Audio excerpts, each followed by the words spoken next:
Buenos días, amigos, bienvenidos al programa de la abogada Carolina Antonini, Hablando con Carolina. Esta mañana estamos preparados, listos para hablarle acerca de inmigración y como cada domingo también la tenemos en la línea. Buenos días, abogada, ¿cómo está? Buenos días, muy bien, yo encantada de estar contigo este domingo para hablar de nuestro tema favorito. Así es, abogada, con temas relacionados a inmigración muy interesantes, pero antes le voy a pedir que nos dé su número de teléfono, su información, su dirección para las personas que quieran hacer una cita con usted. Estamos en el 678-956-8600, 678-956-8600. También puedes visitarme en mi página web www.hablandoconcarolina.com. Espero que todo el mundo esté tomando sus vacunas para poder verle las caras pronto. Mientras más rápido todos tengamos nuestras vacunas, más rápido podemos abrirle las oficinas a las personas en persona. Así es. Para poder ver humanos, para poder verle las caras, porque en este momento la única vez que tengo contacto con mis clientes es cuando voy a la corte. Sí. Porque todavía voy a corte a audiencias finales. Y hasta tengo que preparar a mis clientes por video. Pero cuando vamos a la corte, los veo en persona. Fuera de eso, Gina, todo el mundo es un artista de televisión para mí. Incluyéndome, abogada. Especialmente. Así que todo el mundo vacúnense. Yo no sé si ustedes saben, mi oficina está en la 2751 de la Buford Highway, enfrente de la oficina de la Asociación Latinoamericana. Lo chévere de la Asociación Latinoamericana es que ellos tienen bastantes programas relacionados con la vacuna y últimamente han tenido no solamente personas dando las vacunas, sino también programas acerca de la vacuna, información acerca de la vacuna, programas para que hagas preguntas con profesionales médicos. Entonces vamos a decir que tú tienes miedo de ir a alguna parte porque no les confías, no sabes dónde ir, quieres hacer preguntas acerca de la vacuna. Yo te imploro, por favor, llama a la Asociación Latinoamericana. Pregúntele a ellos cuándo ellos van a tener la vacuna de nuevo, dónde están haciendo, porque ellos tienen oficinas satélites. ¿Quién te puede contestar? Ellos están poniendo un énfasis muy grande en tratar de sacar la palabra a la vacuna.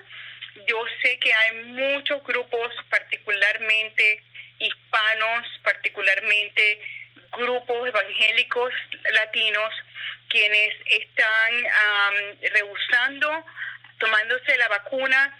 Yo, con todo mi cariño y todo mi respeto, les voy a decir que, por favor, Dios nos puso científicos en la tierra para que nos ayudaran. Dios nos puso doctores en la tierra para que nos ayudaran. Y Dios nos puso todos los que están en la vacuna en la tierra para que nos ayudaran. Así es. Por favor, Dios no puede hacer más. Dios no puede venir, poner tu brazo, ponerte la vacuna a ti. Llama a la Asociación Latinoamericana, habla con una persona profesional que sabe todo acerca de la vacuna. Vacunen a sus hijos que son de suficiente edad. Si lo que va a pasar si no nos vacunamos es que van a haber mutaciones diferentes de este virus y la vacuna que todos nos hemos hecho no van a ser suficientes.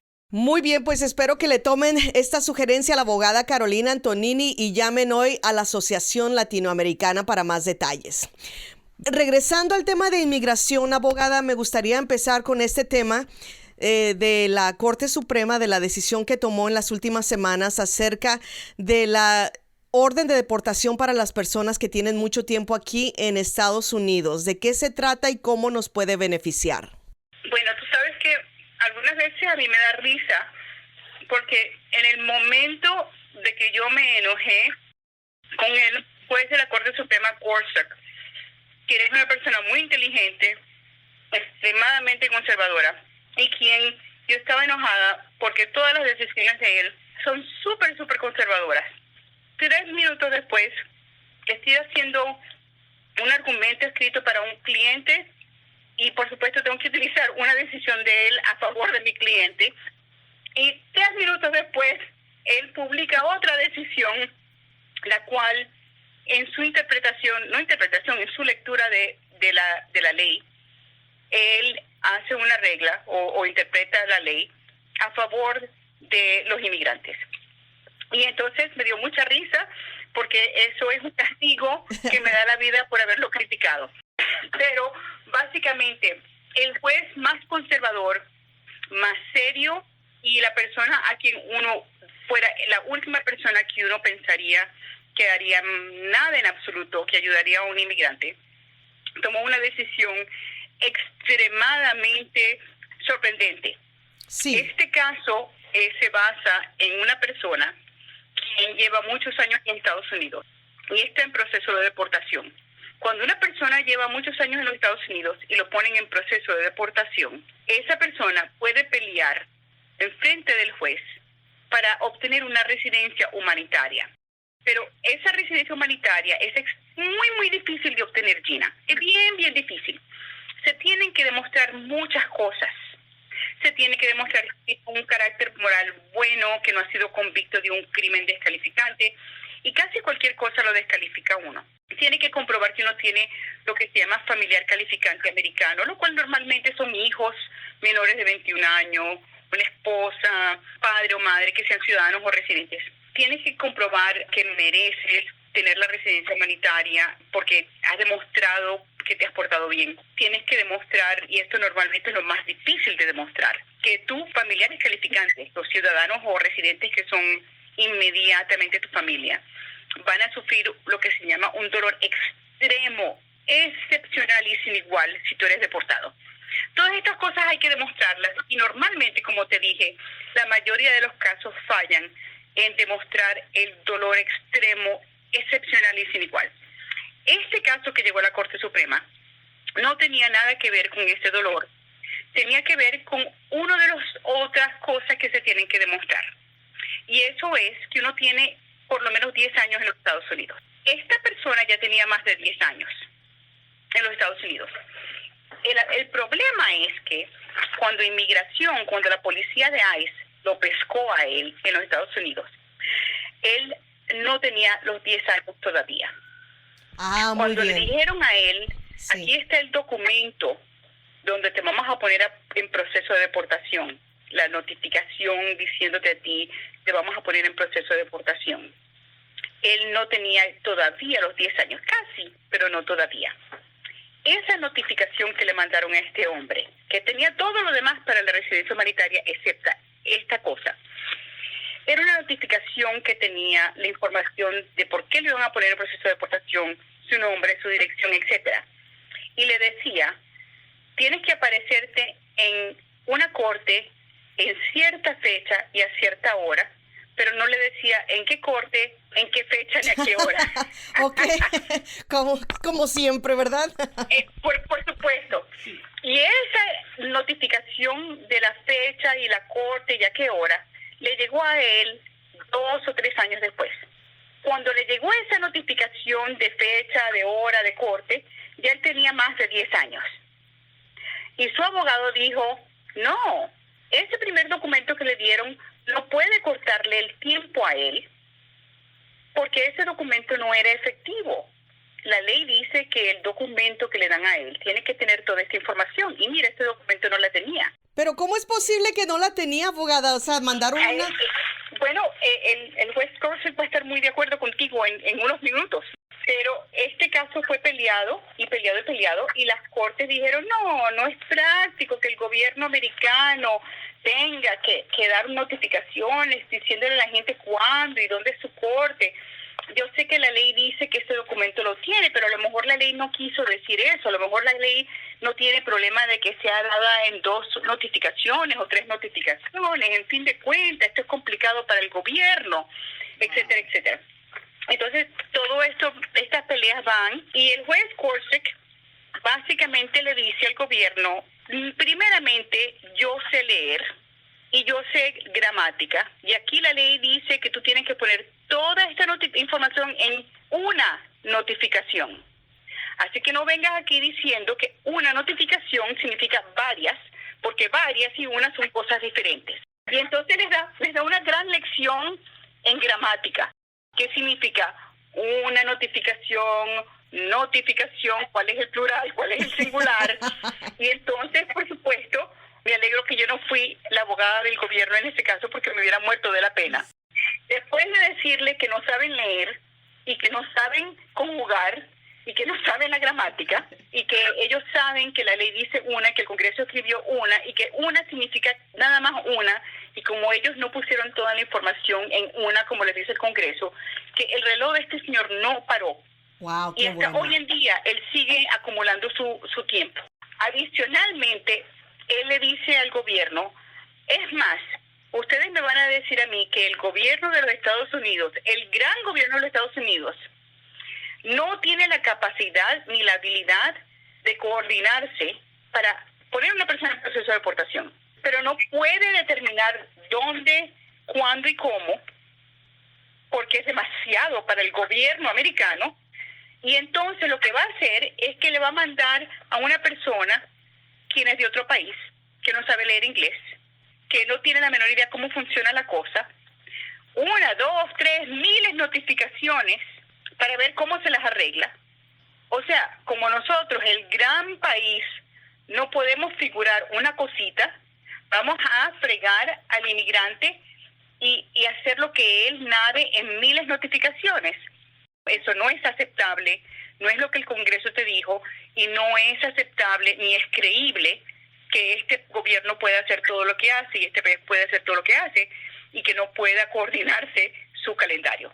Esto significa que si tú recibiste una notificación de la Corte, la cual no tiene fecha, la cual no tiene lugar, la cual no tiene hora, y tu abogado te dijo en el pasado que tú no puedes pelear el alivio de los 10 años, la cancelación, la residencia humanitaria, porque ese documento te cortó el tiempo, o sea, los 10 años en los Estados Unidos, hay que hablar de nuevo con ese abogado o ven a verme a mí, porque el juez Gorsuch te dio una nueva oportunidad. ¡Fantástico! Entonces... Es absolutamente fantástico. Sí, muy buenas noticias, abogada. ¿A poco pasa esto muy a menudo que reciben notificaciones sin información tan importante como la fecha o el tiempo o en dónde tienen que presentarse? Esto ocurre probablemente 50% de las veces, China. Increíble. Donde los oficiales se ocupan mucho más en arrestar, denegar y poner a las personas en proceso de deportación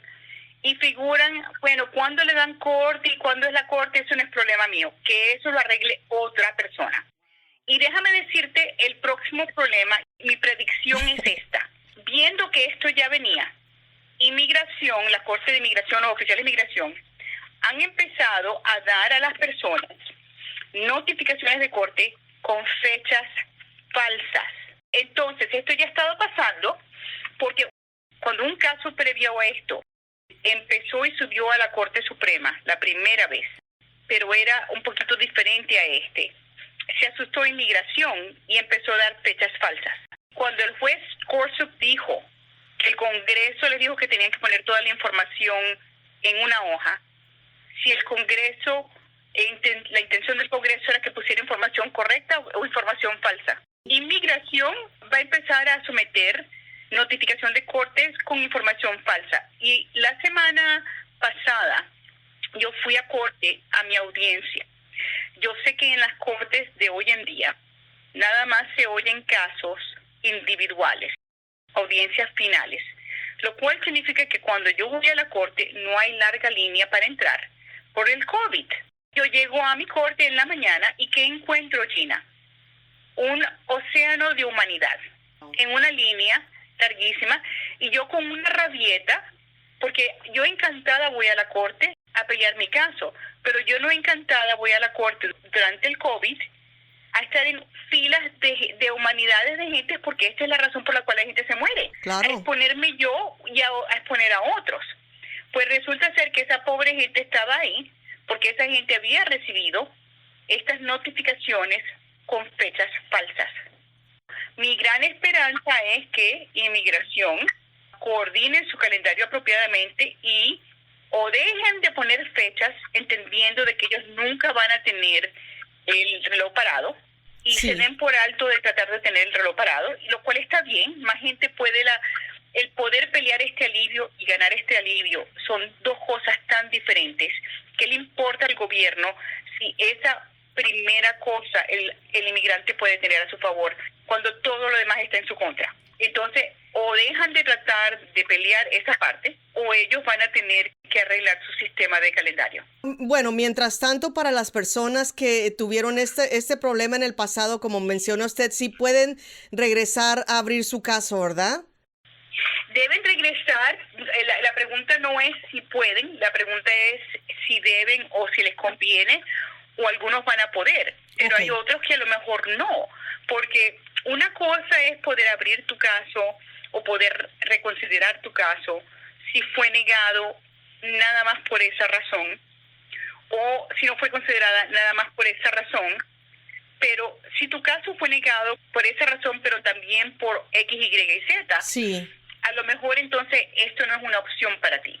El asunto es este: si tu caso fue impactado, así sea que fue negado por el juez, no fue considerado por el juez, o tú nunca pudiste pelearlo, o lo vas a pelear pero no pediste ese alivio, o fuiste a tomar una opinión pero el abogado te dijo no puedes hacerlo, de cualquier manera tu caso tenía que ver con el alivio de la cancelación o los 10 años, en el pasado, en el presente o en el futuro. Y la razón por la cual tu caso ha sido impactado es porque te dijeron que no tienes los 10 años, porque el documento que el gobierno te dio te corta el tiempo. Llegó el tiempo de volver a hacer esa pregunta. Abogada, por favor, denos su número de teléfono para esas personas que necesitan hacer esto ya. Es 678-956-8600. 678-956-8600. Muy bien, estamos hablando con la abogada Carolina Antonini. Otro de los temas, abogada, y que ha sido muy mencionado, es qué es lo que está pasando con el cierre de centros de detención. ¿Es cierto, no es cierto? ¿Qué está pasando? Bueno, algunas cosas que te voy a decir son verdad. Otras cosas que te voy a decir son rumores. Y quizás otras cosas que te voy a decir son mitos. Que hay algunas cosas que sé por experiencia, y otras cosas que son metas del gobierno, pero últimamente sabemos que es la intención de la administración de Biden de cerrar los centros de detención migratorios por completo o por casi completo. La gente se olvida que ofensas migratorias no son ofensas criminales, son ofensas civiles. Ofensas civiles como, por ejemplo, si tú no haces un pago de los taxes de tu casa y te mandan una notificación estás tarde. Tú vives en un condominio y no podías pintar tu puerta roja y la pintaste roja y ahora van a tener una audiencia para ver si la tienes que pintar verde. Claro, no tan leve como eso, pero la gente trata migración, los inmigrantes en proceso de deportación, como si fueran criminales que cometieron un crimen. La actitud es que son criminales, la actitud es que deben ser detenidos, la actitud es que son peligrosos. Yo no sé a qué punto en nuestra historia moderna, no en la historia pasada, porque sabemos que todo esto es manejado por el racismo, por supuesto, pero sabemos que en la historia pasada el racismo era mucho más latente en lo que es nuestro psíquico, pero también nuestro psíquico intelectual. Pero en la historia más moderna es difícil decir racismo en el sentido de que nosotros, aunque hayan personas que sienten el racismo y lo sientan más profundo que sienten su intelectualismo, no pueden simplemente decir racismo. Tienen que primero hacer cierto proceso intelectual. Sin embargo, en general, cuando una persona piensa de centro de detención migratorio, cualquier persona, una persona, aunque sea una persona buena, una persona que no es anti-inmigrante, que quiere ayudar a los inmigrantes, a esa persona nunca se le ocurre que las personas que están en ese centro de detención no son criminales. Esas son personas que están aquí en violación de unas reglas civiles, que inmigración es un proceso civil y que no tienen, estas personas que están detenidas, no tienen una penalidad que requiere cárcel. Okay. No son juzgadas por un juez donde tienen que privarles la libertad.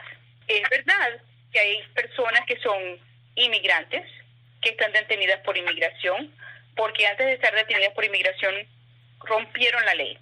Pero Sí. estas personas fueron adjudicadas o procesadas por el proceso penal, vieron a un juez penal, fueron culpados, quizás fueron procesados, quizás dieron un jurado, quizás pasaron tiempo en una cárcel, ya hicieron esa pena. Es difícil para mí entender a cuál punto estas dos cosas se unieron y el simple hecho de que una persona sea inmigrante y esté en la cárcel es completamente aceptable. Afortunadamente para nosotros tenemos un presidente que es realmente una persona inteligente e intelectual y quien entiende la diferencia entre una persona robando un banco, quien tiene que ser procesada en una cárcel, y una persona que está aquí ilegalmente, quien está trabajando ilegalmente para mandarle dinero a su mamá, quien está en Honduras porque el huracán le comió la bendita casa de nuevo. Esta es una persona quien no está aquí en violación de una ley penal y que no tiene que estar en la cárcel, y mientras está procesando su caso puede vivir normal porque no es un riesgo a nadie. Entonces, esa es la meta número 1 de eliminar la detención migratoria, de que estos son casos civiles.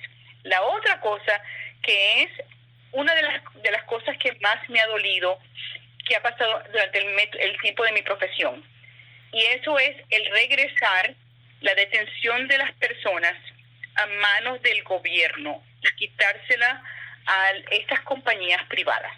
Estas compañías privadas que ganan dinero del sufrimiento del humano tienen que ser cosas del pasado. No es diferente a esclavitud o servitud.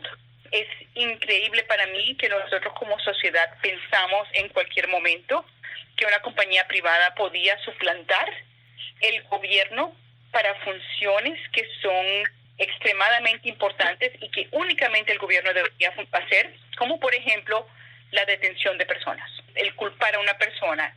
Eso es lo que él quiere ver, que únicamente para casos extremos, y si alguien tiene que detener a un inmigrante, que sea el gobierno y no que alguien se esté básicamente forrando el bolsillo de dinero, porque cuando tú creas ese tipo de incentiva a que las personas ganen dinero a la sangre de otro humano, ¿qué es lo que va a pasar? Sí, claro. Va a correr bastante sangre para que corra bastante dinero. A raíz de eso, Gina, hemos visto el centro de detención migratorio soltar a bastante gente y la meta es cerrarlos.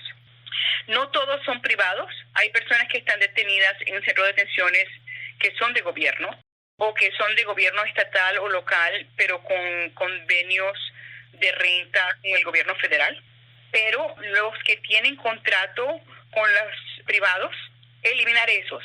Ahora, te voy a decir esta predicción, la cual es la gente con los centros de detención privada. Llevan desde los 1980, cuando les cerraron los campamentos de trabajo, los cuales antes eran plantaciones donde habían esclavos. Esa gente ha trabajado fuertemente por años, siendo amiguitos, dándole dineros fuertes a políticos para crear este imperio billonario de prisiones privadas. Esta gente va a salir para las próximas elecciones peleando a favor de los republicanos en el Congreso, a favor de cualquier candidato que salga con la plataforma de reinstalar el negocio de prisión privada. Yo espero que las personas que están escuchando este programa, quienes pueden votar o quienes pueden salir a ser parte de la máquina política, se recuerden este día que si estas personas que se han convertido en multimillonarias, estos pueblos que han sido beneficiados porque les traen trabajos, el peor trabajo del mundo, porque sus grupos políticos son flojos y en vez de buscar industrias que en realidad vale la pena traer a sus pueblitos, traen prisiones donde los humanos vienen a sufrir. Ustedes en las próximas elecciones tienen que estar bien pilas, porque esta gente va a bajarse de la mula, como se dice en mi país, poner millones y millones y millones de dinero contra a los demócratas y contra cualquier candidato republicano quien oponga la detención privada del inmigrante, porque ha sido una gran ganancia para estos 3 o 4 grupos pequeños. Abogada, nos quedan pocos minutos, pero quiero también que nos hable acerca del programa, que es un programa nuevo, ¿verdad? Para reunir a las personas con familia que tienen, por ejemplo, ya sea TPS o un estado de refugiados. Cuéntenos acerca de esta reunificación. Ok, entonces sabemos que Biden tiene un problema grande porque la gente se le está viniendo a la frontera, porque la situación en Centroamérica todavía está terrible. También tristemente un problema político muy grande para Biden. Sabemos que la vicepresidenta Kamala Harris ha ido a Centroamérica tratando de ver qué puede hacer con estos gobiernos, los cuales mayormente son, por lo menos en parte, culpables por todo esto que está pasando, por su corrupción, etcétera. Y sabemos que el presidente está tomando acciones, las cuales él prometió mirar el problema de Centroamérica en 3 maneras. 1, en la frontera. 2, dentro de esos países, tratando de trabajar directamente con los países para mejorar la vida allá. Y 3, tratar de buscar otra manera en que las personas que quieren reunificarse con su familia, la cual es una gran parte de las personas que vienen para los Estados Unidos en caravana, buscar maneras en las cuales ellos pueden pedir para entrar, sin hacer esos viajes, sin montar caravanas, sin venir a la frontera, peligrarse ellos y los niños. Quiero avisarles de que el programa de reunificación familiar ya está comenzando. No es un programa que lleva mucho tiempo y por lo tanto no es algo que pueden ir en cualquier lugar a hacer o hacer todo el mundo. No es un programa que está abierto para que entre todo el mundo a los Estados Unidos. Pero es un programa que yo pienso que va a funcionar muy bien y que va, si Dios quiere, va a eliminar esta desgracia que tenemos en la frontera y desgracia de caravana. Es específicamente diseñado para reunir familias y la intención es específicamente de tratar de prevenir por lo menos que la familia de la persona que está aquí corra el peligro, particularmente los esposos, los niños, los hijos de las personas que están aquí, porque tú sabes, son tragedias humanas. Este es un programa para una petición humanitaria, para que la persona tenga permiso para entrar, por medio de lo que se llama un parol humanitario. El parol humanitario se hace con la oficina de ICE. La oficina de ICE está siendo entrenada o ha sido entrenada para adjudicar estos casos. Para comenzar el programa, la petición se hace para remediar separación familiar, razones humanitarias urgentes, porque la persona está aquí bajo un programa humanitario urgente. Entonces, si tú estás separado de tu familia está allá, tú estás aquí, tu esposa, tus hijos están allá, tú estás aquí con TPS, con algún programa temporal o algo así, por favor, yo te suplico, no te traigas a tu familia ilegalmente. Diles que por favor no se vengan ilegalmente. Yo entiendo que a lo mejor tu familia está siendo amenazada, yo entiendo que tu familia a lo mejor está pasándola mal. Por favor, es tiempo de hablar con un abogado. Llámanos a nosotros, 678-956-8600, 678-956-8600. Si tú tienes tu propio abogado, habla con tu propio abogado. Pero es tiempo de hablar acerca del programa de reunificación familiar para traerte a tu muchacho o trata de pedir a tu muchacho para traerlo por medio de la reunificación familiar. Obviamente no todo el mundo va a calificar, pero este es un buen comienzo para tratar de aliviar el sufrimiento humano que hay en la frontera, reunir a las familias y terminar este desastre natural humano. Y espero que entre este esfuerzo, el esfuerzo que tenga la vicepresidenta Harris con nuestro gobierno, si ella puede, pues le vamos a tener que poner un nombre de santa, si puede contra esa gente, y los esfuerzos en la frontera, que podamos avanzar un poquito. Eso espero, abogada. Por favor, denos su número de teléfono y su información para que las personas se comuniquen si necesitan hacer una cita. El teléfono 678-956-8600, 678-956-8600. Visítame en mi página web www.hablandoconcarolina.com. Estamos en la Buford Highway, enfrente de las oficinas de la Asociación Latinoamericana, donde puedes hablar acerca de vacunarte para poder verte la cara. Así que vacúnate y ven a verme. Perfecto. Fue la abogada Carolina Antonini. Que pase feliz domingo. Chao.